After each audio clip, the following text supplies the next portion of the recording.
ברוב תשרי, תשכ"ה, הייתי בחור צעיר שרק נהייתי אז בן 16, וממילא מובן שלא הייתי מספיק מעורה במה שקורה. לא הכל ידעתי ולא הכל הבנתי. אף על פי כן ביקשו ממני לספר את מה שאני זוכר מהתקופה ההיא. משתדל כמה שאני יכול. האירוע שקרה לרבנית חנה, האמא של הרבי, הייתה בשבת רוב תשרי לפנות בוקר. אחר כך הלכו לבית של הרבי, סיפרו לו, ואחר כך הרבי עבר, כשהוא הלך לבית הכנסת, הוא הלך קודם לבית שלה, לראות מה קורה שם ולדבר עם הרופאים, ואחר כך בא להתפלל. אני בתור בחור צעיר לא ידעתי מכלום, באתי לתפילה כרגיל, והתפילה הייתה כרגיל. באמצע התפילה, כמדומה לפני ברוך שומר, ניגש הדוקטור זליקסון אל הרבי ודיבר איתו. הבנתי שמשהו קורה פה, אבל לא היה לי שום מושג במה מדובר. כך עברה התפילה, וב-1:30 כרגיל התחילה ההתוועדות. אחרי השיחה הראשונה בא הדוקטור זליקסון שוב, עלה לבמה ודיבר עם הרבי כמה דקות. כמובן שראינו שמשהו קורה, אבל לא היה לי שום מושג במה מדובר. הרבי המשיך את ההתוועדות אחרי שסיימו את הדיבור ביניהם, והוא הלך חזרה לבית של הרבנית חנה, והרבי המשיך את ההתוועדות. בשיחה הבאה הרבי בכה מאוד באמצע השיחה. שוב ראינו שמשהו קורה פה, אבל עדיין לא היה לי שום מושג במה מדובר. ככה הסתיימה התפילה, ההתוועדות. אחרי התוועדות כרגיל היה מנחה עם הרבי.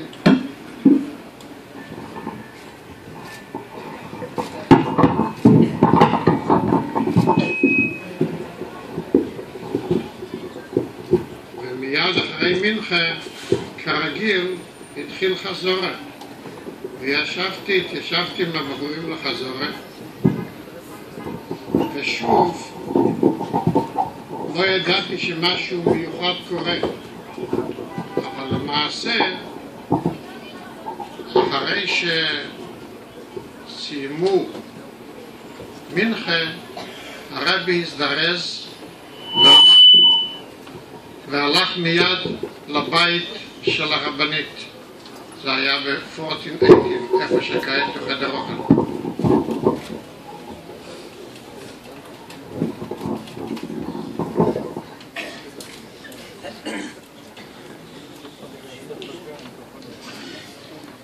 אני כמובן ישבתי לחזור יחד עם הבחורים לשמוע מרביאל, ועדיין לא ידענו כלום, אני לא ידעתי כלום ממה שקורה.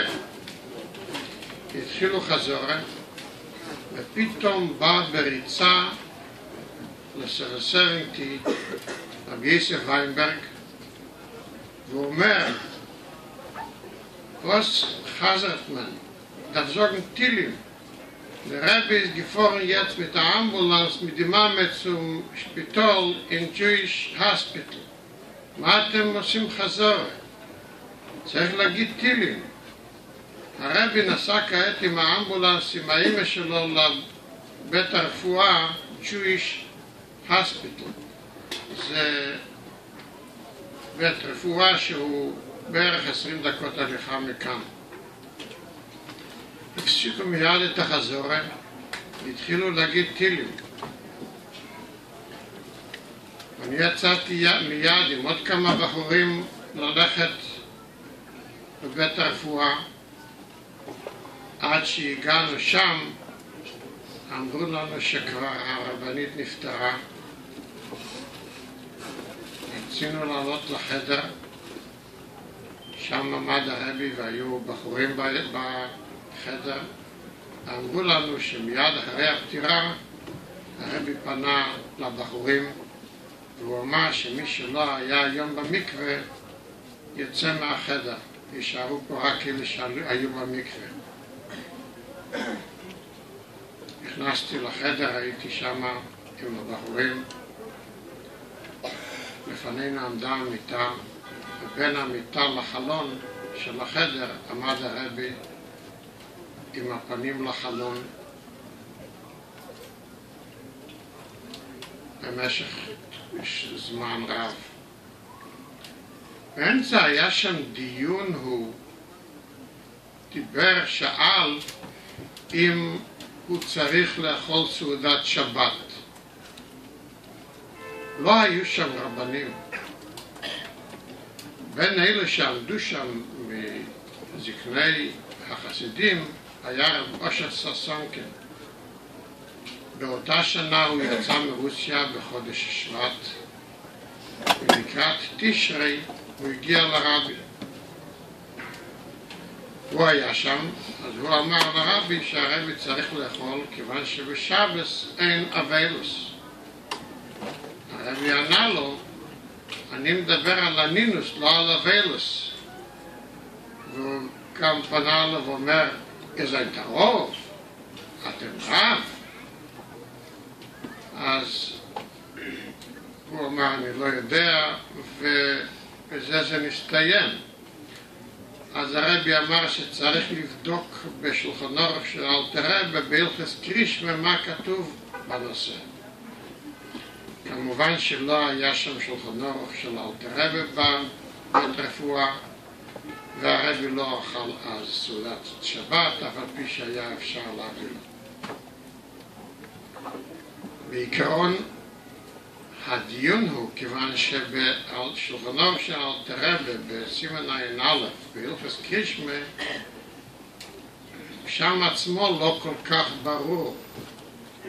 הוא אומר שאין ענינות בשבת, ולכן הוא חייב בכל המצוות כל זמן שהוא לא יצא לדרך. אם הוא החשיך את השבת, הוא יצא באמצע השבת כדי שבצאת השבת הוא יוכל להגיע למקום ששם נמצא הארון, אז מיד כשהוא התחיל ללכת לשם כבר חלה עליו עלילות ואסור לו לעשות שום תפילה ומצוות.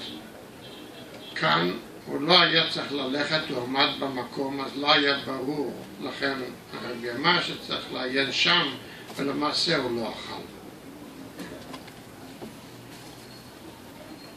המשכנו, עמדנו שם כמה שידענו קצת, סטילים בעל פה אמרנו, ומיד בצאת השבת הגיעה הרבנית.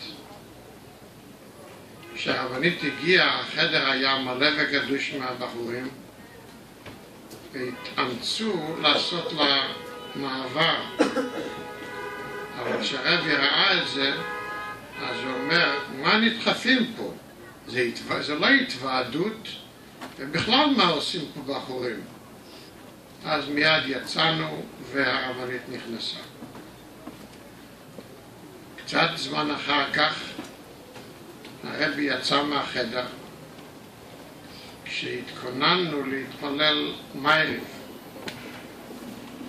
והרבי שאל אם הוא צריך להתפלל מייריב.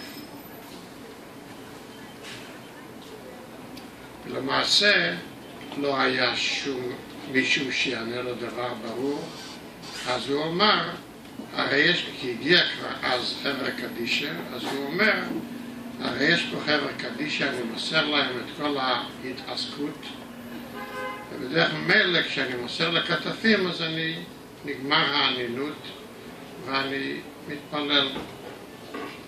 בעיקרון, יש פה הרבה מה לעיין, כי סיפור דומה היה בתש"ב, י"ג אייר, כשהאח של הרבי נפטר באנגליה, ולקחו אותו לארץ, וזה נמשך כמה ימים עד שבוע, והרבי התפלל כל יום ולבש תפילין כל יום, ואחר כך הוא כתב מכתב למישהו ששאל אותו, והוא הסביר שיש בזה שני דעות, אם חייבים בכל המצוות כיוון שהוא לא נמצא באותה עיר וזה כבר נמסר לחברי קדישה,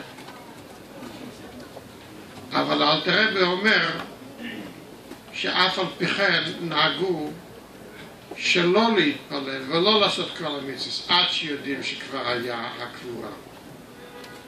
אז למה אני עשיתי ככה? בעיקרון כותב הרבי, לא רציתי שיעברו כמה ימים בלי קרישמה וכולו, אז הוא חופש היתר. אז אלתר רבי לא מכריע שההלכה היא כמו הספרה הזאת, הוא רק אומר נהגו כך. אז היה לי סיבות, אז לא רציתי לנהוג כך, אז לכן עשיתי. זה היה אז בתש"ב, כשהיה מדובר שבמשך שבוע הוא לא יוכל לא לקרוא קרישמה ולא להלביש תפילין ולא להתפלל, לא לברך. אבל פה הרי היה מדובר רק במייריב, והוא עומד לא בעיר אחרת אלא מיד ליד הארון. אז צריך להבין למה בדיוק, אבל גם פה הוא הכריע שכיוון שהוא מסר לחברת קדישה הוא יתפלל מייריב. הוא התפלל מייריב, ואחרי מייריב נכנסו החברה קדישה, הביאו ארון, באה מכונית שמחזיקה את הארון, והכניסו אותה לארון ומשם למכונית. הרבי ירד וגם כולנו ירדנו. המכונית היא מכונית כזאת, כששמים שם את הארון זה כזה סטיישן, וכשנכנסים לשם את הארון אז זה ממלא את כל המקום, אין פינה. ושיראו כולם, אמרו לרבי שהוא יישב קדימה ליד הנהג. אז הרבי פונה אליהם ואומר, טוב ולחזיצנו, כאן אני יושב. ונדחק בתוך החלק של המסע בין הארון ובין החלון, שלא היה מקום לא לידיים ולא לרגליים, אבל הוא התכווץ כך וככה נסע מבית הרפואה עד שהגיע לבית. כשהגיע לבית פה ב-1418, אז עמד שם, היה תמיד אחד רב יוסף גולדשטיין, שהוא תמיד היה מסריט ומצלם אירועים בשנים ההם זה היה מאוד נדיר, והרבה מהווידאו שאנחנו רואים מהשנים ההם זה הוא לקח. אז גם כאן הוא בא עם המסרטה שלו ועומד לראות איך שמביאים את הארון והרבי יורד וכולי. כשהרבי יורד הוא עומד נגדו עם המסרטה, הרבי לא סבל את זה וניגש אליו, תפס מהידיים שלו את המסרטה וזרק לארץ. זה היה בלילה. למחרת בבוקר התחילה ההלוויה, הרבי יצא, הארון יצא מהדירה, הלכו ל-70 ומשם נסעו לבית החיים. אבל שוב, אנחנו היינו אז בחורים צעירים, רק נהייתי בן 16, עם דם רותח. הרבי תפס את המסרטה וזרק, ופה בלוויה הוא שוב עומד שם על המדרגות של החירום מהקומה השנייה ליד 70 ומסריט. לא סבלנו את זה, הרי הרבי לא רצה את זה, עלינו לשם ולא הרשינו לו להסריט. משם המשיכה הלוויה לבית החיים. הגענו לבית החיים, אנחנו שוב רואים אותו מתחבא תחת איזשהו מציבה, ומשם מסריט. מיד ניגשנו אליו ולקחנו את המסרטה. אחר כך התחרטנו. תראה, אם הוא היה מסריט, היה היום סרט, וידאו, מהלוויה ב-70, מהלוויה בבית העלמין.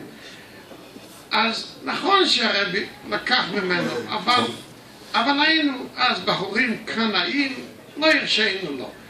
אני רק מספר על האווירה, מה ילד יכול לזכור מאז. הרי שהוא הבטיח לנו שהוא יותר לא הולך להסריט, הקהל כבר היה גדול, והארון עם הרבי הגיעו, כדי שאפשר יהיה לראות, לא, מיד בצד קצת יש שם עץ, טיפסנו על העץ, ומלמעלה יכלנו לראות. הביאו את הארון, הורידו אותו לתוך הבור שקרו, ואחרי שמורידים אותה, אז מיד הרב פונה, ואיפה הבגד שצריך להכניס לקבור יחד איתם? עוד לא הספיקו לענות, כיוון שאת הבגד שמו לפני הארון, והארון כיסה על הבגד הזה שהרבי רצה שיקברו אותו יחד. אז הרבי מאוד רגז ואומר, אי אפשר לעשות פה סדר, אני אעשה סדר. ומיד התחיל לדחוף את הבחורים ואמר, אתה בחור, מה אתה עושה פה? ודחף אותם מהידיים ויצא מהמקום של הקבר. בדרך למכונית לחפש שם את הבגד. מיד שהרבי פנה, אז אחד מהחבר'ה קדישא ירד לתוך הקבר, הרים את הארון, הוציא את הבגד מתחת הארון והתחיל לצעוק, רבי, ססדור, זה פה. כשהרבי שמע את זה הוא מיד פנה חזרה, ואז המשיכו את הקבורה.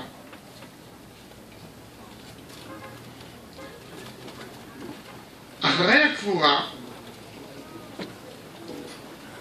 בסך הכל הרבי ישב שיבה והתפלל בבית של הרבנית 7 פעמים. הפטירה הייתה בווב תשרי, הקבורה הייתה בזין תשרי, יצאו מפה ב-11, זה נגמר אחרי הצהריים. אז היו בזין תשרי 2 תפילות מנחה ומיירב, בחס תשרי 3 תפילות שחס מנחה ומיירב, ובטס תשרי ערב עם כיפר 2 תפילות שחס ומנחה, זה סך הכל 7 תפילות. עשו גורל בין הבחורים שבישיבה, כל אחד יוכל להיכנס פעם אחת. סך הכל בכל 770 וכל אלה שהיו פה בישיבה, היו אז 77 בחורים. עשו גורל, ויצא שכל תפילה נכנסים 11 בחורים. ביחד, כל השבע תפילות ייכנסו כל ה-77. הגורל יצא שאני התפללתי בערב יום כיפר במינכן, התפילה האחרונה. ומיד אחרי שסידרו את הגורל להיכנס, אז התיישבו הבחורים והחליטו שצריך ללמוד משנייס, באופן שיחלקו את המשנייס בין כל הבחורים. כל אחד ייקח איזה חצי מסכת משנייס, כדי לסיים אותו במשך היומיים האלה של השיבה לפני יום כיפר. גמרו את החלוקה, הכינו את הרשימה, ומסרו את זה לרב חדקוב שייתן את זה לרבי. כשהוא נכנס ונתן את זה לרבי, הוא אומר לו שהבחורים קיבלו עליהם ללמוד את כל המשנייס עד יום כיפר. אז הרבי שואל, איזה יום כיפור?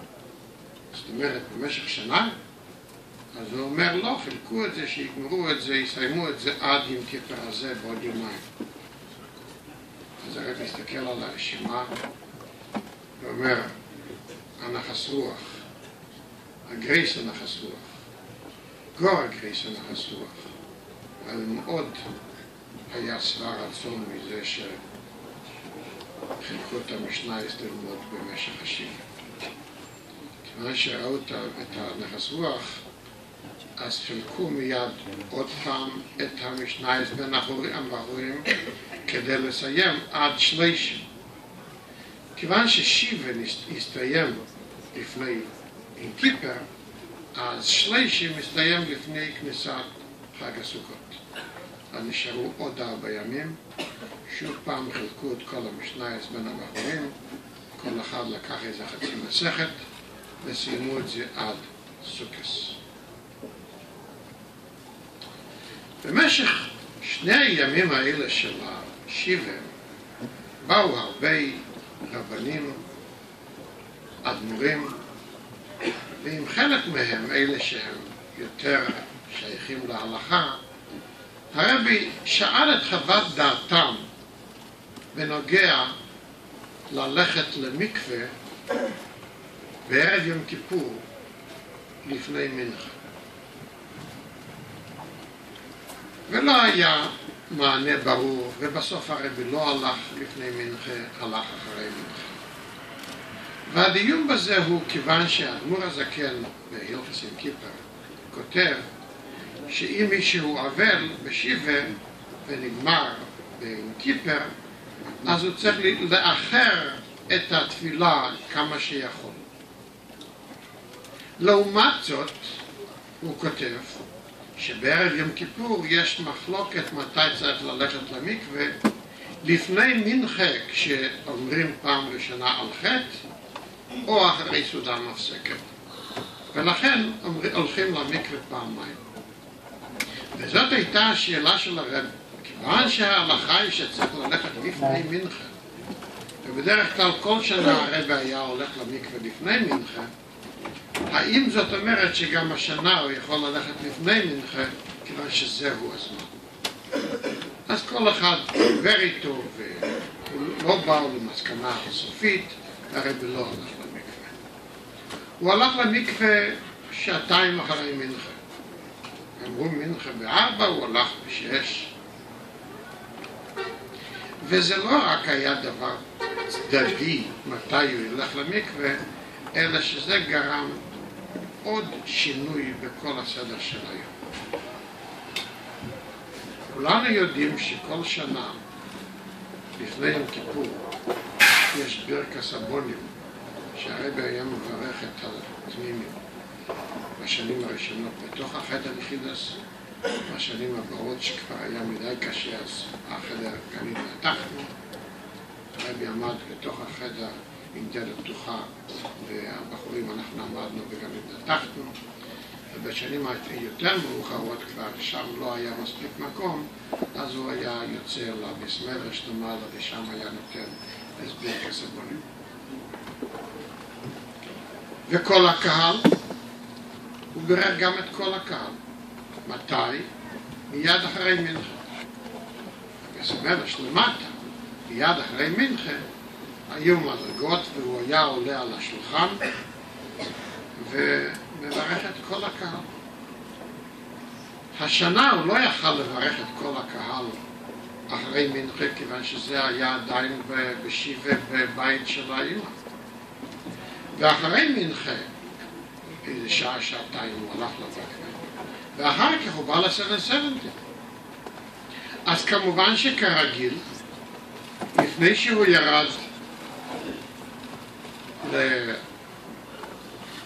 נדרי, הבחורים עמדו בגליל נתחנו, וכרגיל הוא יצא, אז בשנה ההיא זה כבר היה תקופה של גליל נתחנו, הוא יצא מהחדר, ובדלת של החדר שלו הוא אמר את הברכה לתמינו. ומשם הוא ירד למטה. אבל הוא הרי עדיין לא בירך את הקהל. אז מיד שהוא ירד למטה, הוא עלה על השולחן והתחיל לתת את הברכה לקהל. מי שהיה ב-770 זכה להתברך, לשמוע את הברכה של הרב. אבל לא ידעו שהרב הולך אז לברך את הקהל, אז היו כאלה שהגיעו קצת אחר כך, מיד אחרי זה. מיד כשהרב סיים את הברכה, אחד מאלו שהגיעו מיד אז היה חסיד רב זלמן גוריה. וכאב לו שהוא לא היה בברכה שהרב נתן. הוא לא יכל לעבור על זה לסדר היום, ניגש לרבי ואמר, לא הייתי כשהרב התברך את הקהל, אני רוצה להתברך לרבי. הרבי עלה עוד פעם על השולחן, ועוד פעם נתן ברכה לכל הקהל, גם לאלה שהגיעו אחר כך. זה פחות או יותר מה שאני זוכר מהימים הראשונים האלה. אחרי יום כיפר המשיך הסדר כרגיל. הרבי התפלל לפני עמוד 3 פעמים ביום, ואנחנו הבחורים התפללנו את כל התפילות עם הרבי במשך כל השנה.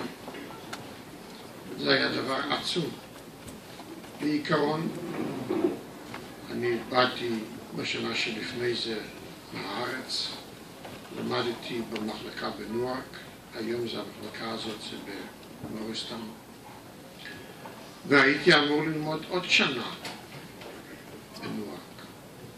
אבל כשהרבי מתפלל 3 פעמים ביום לפני העמוד, ואני באתי מהארץ להיות עם הרבי, ואני אסע לאיזושהי מחלקה באיזושהי עיר, לא יכולתי לעבור על זה. והחלטתי, יהי מה, אני נשאר פה. אמרו לי ההנהלה שלא מקבלים אותי ל-770, אני עדיין מדי צעיר. אמרתי, אני לא שייך, אני נשאר פה. נשארתי במשך כמה זמן, בסוף קיבלו אותי. אבל היה לנו הזכות במשך שנה, במשך 11 חודשים, 3 פעמים ביום, התפללנו עם הרבי, כשהרבי היה השליח ציבור. אבל היה משהו קצת מפתיע, זה היה משהו בהתוועדות בתולדוס, בתחילת קיסלב, שזה קשור להתוועדות של ווב תשרי. נחזור להתוועדות של ווב תשרי. הרי זה היה אז פרשת וילך. הרבי התחיל את ההתוועדות ואומר, בתחילת הפרשה של היום כתוב, וידבר משה את הדברים האלה ויאמר עליהם. וידבר זה דברים קשים. ויאמר זה אמירה רכה. אז למה הוא מתחיל עם דיבור קשה ועובר לאמירה רכה. הרי הכלל הוא שבתחילה צריך להיות ימין מקרבת, ורק אחר כך שמאל דוחה. והוא הסביר את זה. ועבר להמשך ההתוועדות. בעיקרון זה לא היה מובן, כיוון שבגמרא כתוב לעולם תהיה שמאל דוחה וימין מקרבת, אז קודם כתוב שמאל ואחר כך ימין. אבל כשהרבי שאל את השאלה, אז הוא אומר ההפך. טוב, הייתה שאלה מסתובבת בשנים כתיקונם, רבי אל או החוזרים היו שואלים מה בדיוק הייתה הכוונה.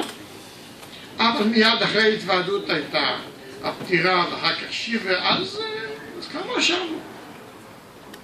אחר כך כתבו את האנוכה וכרגיל שלחו את זה לקצווי תבל לכל העולם. במרוקו היה שליח אבשלום אילמן. הוא קיבל את השיחה בסוף תשרי, הוא קורא, הוא לא מבין, הרי כתוב בגמרא ההפך.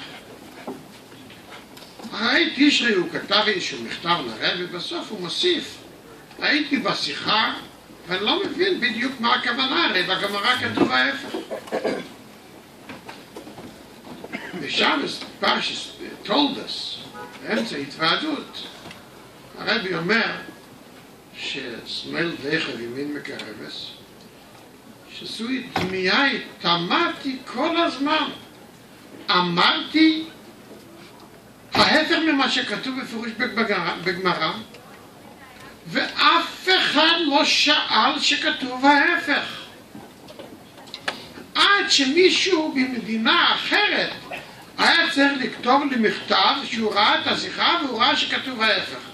ורבי הסביר שהעיקר, אף על פי שזה כתוב קודם, אבל זה העיקר, ועל זה הייתה השאלה. אבל מה שהדהים, שהוא כל כך רצה לבוא לסדר היום שמיד אחרי שיבה, באמצע תשרי עם כל מיד לשאול אותו שאלות, משהו שלא היה מובן בשיחה. למעשה, זה לא היה רק אז שיחה אחת, אלא שאז מיד אחרי שמחת תורה הרבי התחיל להתוועד כל שבת ושבת. ובמשך כל התוועדות הוא ביאר רש"י לעילוי נשמתה של אמו, והוא הסביר כל שבת מיד אחרי המאמר את הרש"י הראשון של הפרשה. זה נתן לנו את הלחיות עם הרבי הרבה יותר, אף על פי שהיינו צעירים. לא רק שמתפללים 3 פעמים עם הרבי ביום, אלא כל שבת יש התוועדות, וכל שבת יש ביור רש"י. ומה זה מעניין כל כך בביור רש"י? כי מיד ביום ראשון כבר ידענו איזה רש"י הרבי יסביר בשבת. הוא יקשה קושיות והוא יתרץ תירוצים ויסביר את זה, אז כבר נתן לנו מיד ביום ראשון לנסות לנחש. להסתכל פה שמה ולנסות לנחש איזה קושיות הרבי יקשה על הרש"י ואיזה תירוצים הוא יתרץ על הרש"י, כי כבר ביום ראשון ידענו איזה רש"י. כמובן שבדרך כלל לא ניחשנו לא על השאלות ולא על התירוצים, אבל חיינו עם זה. ופתאום, אחרי ההתוועדות, הרבי החליט שהוא הולך להגיע את השיחות של ההתוועדות. מיד לחץ אדיר על החייזר רביאל, שכל שבת, מיד אחרי שבת, הוא צריך מיד להתמסר, לכתוב ולכתוב ולכתוב ולשפץ ולעבד ולהכין בשביל שהרבי יגיע. ועד סוף השבוע הוא כבר הספיק והוא הכניס לרבי, ועוד לפני השבת הרבי כבר היה מגיע ועובר לשבת הבאה עם ההתוועדות הבאה ושוב חוזר חלילה. אז שוב אנחנו הבחורים, אחרי שכבר שמענו את ההתוועדות, הכנו את עצמנו לשאלות והקושיות והתירוצים, מה שחשבנו, מה ששמענו אחר כך מהרבי, ואחר כך הרבי הגיע והוסיף אז כך חיינו הרבה יותר מהתוועדות רגילה. זה היה עומס אדיר על החייזר, ועומס אדיר על הרבי. במשך חודשיים עמדו בקצב. מה הפירוש עמדו בקצב? שהוא עבד כל היום וכל הלילה, כך שביום רביעי הוא כבר סיים להכין את האוכל, וביום חמישי הרבי היה מתקן את זה ומוציא את זה. עד שהלחץ גבר וגבר והוא לא יכל לעמוד יותר בזמן, זה עבר חודשיים, עד אחרי חנוכה, אז כבר השיחה, הוא סיים להכין את השיחה כבר אחרי השבת הבאה. ואז אומר הרבי, כבר עברתי עוד התוועדות וכעת לחזור לשם, להגיע, זה כבר עשה לחץ על שניהם. והרבי אמרו, זה יהיה מדי קשה. אז נשארו ההתוועדויות של שני החודשים האלה מוגרות. הם כולם נתפסו בסוף, אז נתפס בסוף השנה הליקוטי סיכס חלק ה', ובסופו באו כל השיחות האלה בתור שפה. וזה עוד לא הכל. עבר עוד חודש, ובאותו זמן סיימו להדפיס את הליקוטי תורה אחרי הפסק של עשרות שנים. זה היה מאוד אדיר הספר הזה, והרבי השקיע הרבה עבודה של צוות להגיע את המאמרים, לתקן ולמסור לדפוס, להוסיף בסוף ציונים, מראי מקומות ומפתח. ובסופו של דבר יצא הספר במשך האמצע האחרון. טוב שבפה. כשהספר יצא, אז היו כמה הקדשות של אנשים שנתנו כסף להדפסה. וגם הרבי השתתף, לעילוי נשמת האמא. אז מיד כשנכנסו לחנות, היו הרבה ספרים, על אחרים היה כתוב שזה הקדשה של הרבי לכבוד האמא שלו, ואחרים היה כתוב הקדשה אחרת. כמובן שאנחנו הבחורים התאמצנו מיד להשיג את הפותק של ההקדשה של הרבי, שהוא עדיין מונח בבית שלי עד היום. והיה לנו את הליקוטי תורה, וחשבנו שבזה זה נגמר. עד שמגיעים, עובר עוד שבוע, שבועיים, ובפרשת פקודי מתחילים המאמרים של ליקוטי תורה. עד אז זה בעיקר בליקוטי תורה. הרבי מתחיל לדבר שיחה שצריך לחיות עם הזמן, צריך ללמוד את הפרשה החסידית כל שבוע ושבוע, והוא מבקש ומציע שבמשך השנה הזאת כל שבוע, כל אחד ילמד את כל הפרשה של ליקוטי תורה באופן שהוא יסיים את זה עד סוף השנה, עד תשרי. ועוד אוסיף, הרי יש שם חלק גדול שזה שיר השירים, אז מה יהיה עם זה? ידלגו על זה? אז בכל זמן שיש זמן פנוי, ישלימו את חלק מהשיר השירים באופן שעד תשרי יסיימו את כל הליקוטי תורה, גם השיר השירים. העומס היה אדיר. אנחנו יודעים מהשנים הבאות, כשהרבי הציע וראה שילמדו את הרמב"ם 3 פרקים ליום, קצת למדו לעיון, קצת למדו לגרסה וקצת למדו מוטילים, כמה שהיה אפשר. אבל אז היה הפעם הראשונה שנרגשנו על זה.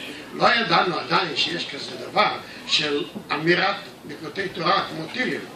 מה העניין בזה? אז התאמצנו ללמוד לפחות להבין במה מדובר, ועוד צריך להשלים את אז אפשר להבין את הלחץ שהיה לנו במשך השנה ההיא.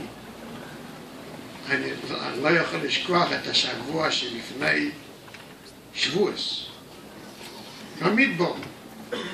הרבי אמר שצריך לסיים את הפרשה. בפרשת במדבר יש בליקוטי תורה 20 עמודים, 20 דפים.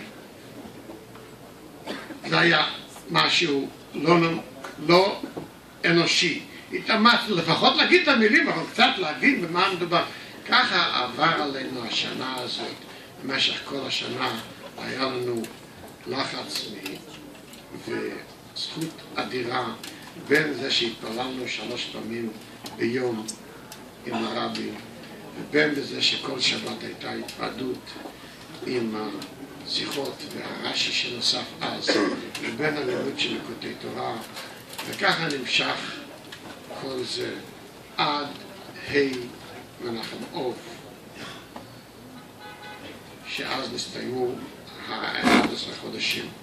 שנה תש"כ"ה הייתה שנה מעוברת, אז כשזה התחיל בו"ב תשרי, זה לא הסתיים בו"ב אלול, אלא בו"ב אוב, וכיוון שאנחנו נוהגים להוריד יום, שזה לא יהיה למלות את כל ה-11, כיוון שהצדיקים נשפטים קצת פחות, אז לכן הייתה, סיים להתפלל לפני העמוד בה' מנחם אוב, ואחרי ערבית, שהוא כבר לא התפלל לפני העמוד, כיוון שבה' הוא התפלל לפני העמוד, אבל ערבית זה כבר היה שייך לבוב, והוא כבר לא התפלל לפני העמוד, אז בלילה הייתה התוועדות, שזה היה החותם של אירועי השנה המיוחדת הזאת.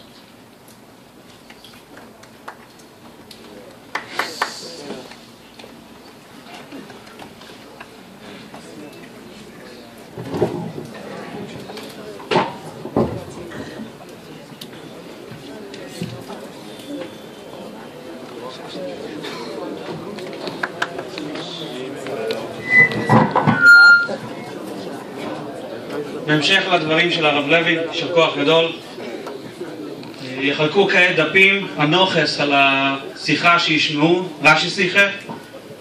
בראש הדף מופיעים הפסוקים עם הפירוש רש"י שעליהם הרב מדבר בשיחה. אמנם אנחנו לא נוכל, אין לנו את הזמן לנחש את השאלות והתשובות שהרב יגיד כמו שהרב לוי סיפר, אבל לפחות נלמד את הפסוקים והפירוש רש"י, נעיין בהם דקה-שתיים לפני שנאזין לשיחה, כדי שנוכל להבין את הדברים של הרב כדבוי.